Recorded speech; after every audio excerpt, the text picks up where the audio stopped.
Серия погромов против евреев в Российской империи в начале 80-х годов XIX века дала толчок первой массивной волне современной репатриации в Палестину. Евреи начали покупать земли у богатых арабских семей и на них основывать свои поселения. Соседство с местными арабами не всегда было доброжелательным, и еврейские поселенцы нередко страдали от набегов своих арабских соседей.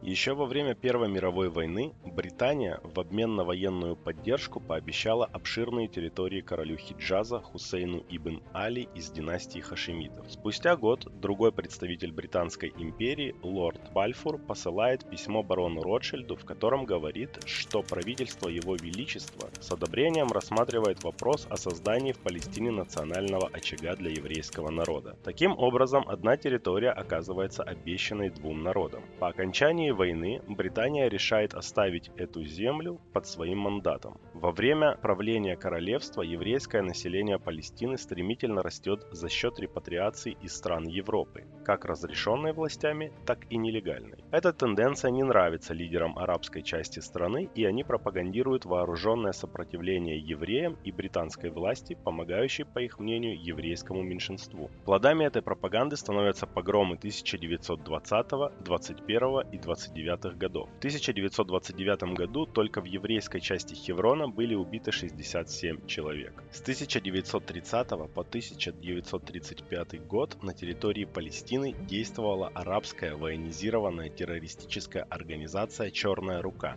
возглавляемая шейхом Из-ад-Дин аль-Кассамом. За время своего существования «Черная рука» совершила ряд нападений как на евреев, так и на арабов, сотрудничающих с британскими властями либо продающих землю евреям. Следующий виток насилия последовал в 1936 году в рамках арабского восстания против британского мандата. Палестинские арабы выступали против продолжения еврейской репатриации и противились возможному созданию еврейского государства в Палестине. В разгар сопротивления лидер арабов Мухаммад Амин аль-Хусейни бежит из Палестины, преследуемый британскими властями. Позже он налаживает контакт с Гитлером и обещает ему организовать арабское восстание и создание арабского легиона в германской армии, взамен на обещание фюрера уничтожить еврейские элементы на Ближнем Востоке.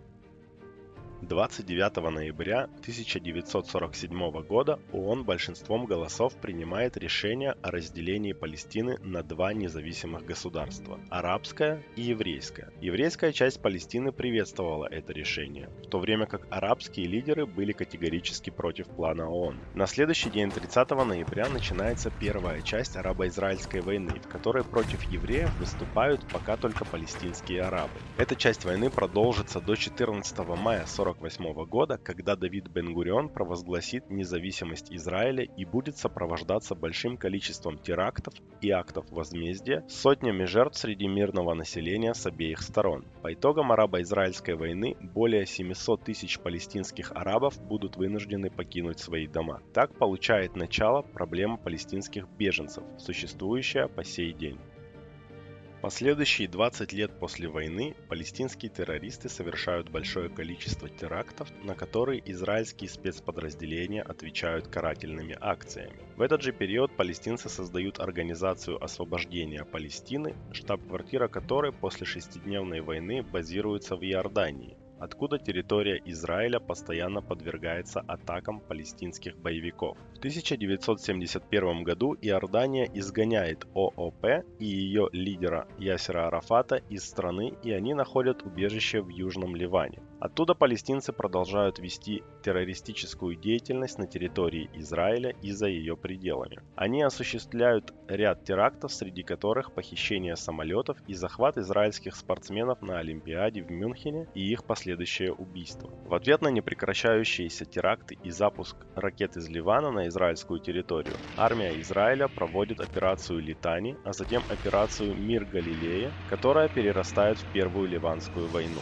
В ходе войны Ясера Арафата и других членов организации Фатх перевозят в Тунис, и уже оттуда они продолжат свою противоизраильскую деятельность. После войны 1967 года западный берег реки Иордан и сектор Газы оказываются во власти Израиля Израиля вместе с палестинским населением, проживающим в этих регионах. В 1987 году на этих территориях вспыхивает первая интифада, которую израильская армия пытается жестко подавить, но потушить конфликт удастся лишь в 1993 году вследствие мирных переговоров между Израилем и палестинскими представителями. Мирные соглашения были подорваны непрекращающейся террористической деятельностью Хамаса и Исламского джихада с палестинской стороны и израильским террористом Барухом Гольштейном с другой стороны. Следующей стадией палестино-израильского конфликта становится вторая интифада в 2000 году. Она продлится почти 5 лет, будет сопровождаться многочисленными терактами против мирного населения Израиля, в том числе взрывами автобусов, и также унесет множество жизней с обеих сторон. В 2006 году к власти в секторе Газы приходит другое палестинское движение Хамас. Из-за его террористической деятельности, в основном запуск ракет на израильскую территорию, Израиль проведет в секторе Газы военные операции в 2008,